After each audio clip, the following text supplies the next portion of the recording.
It's quite a depressing situation because there's no new wormers, as far as we're aware, coming onto the market.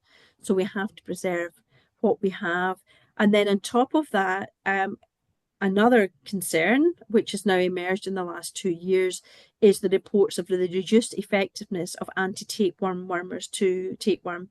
And guess what? It was first reported officially on a stud farm in the United States in this case. So again, where you have these populations of large amounts of horses, and many of them are young, and there's a lot of wormers used in the past, then we tend to find this mix helps to select more quickly for resistance, perhaps in other types of establishments. And that's worrying because it was both compounds Pyrantel at the double dose and praziquantel that were shown not to clear tapeworm infections from not just foals, but also from mares as well. So they have to work with their veterinary surgeon to, first of all, to look at the product which they think there's resistance to, or whether they've identified it by a fecal egg count reduction test. And then they have to look at the worm that the resistance is found in. And then they have to look at the alternative products that they can use for that type of worm.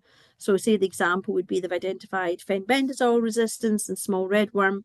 Then they would have to consider, okay, they then have remaining Pyrantel and the mectins for control. And then they can design their program with their vet about the use of those products for small red worm. But it's important each year to then test the effectiveness of those alternate products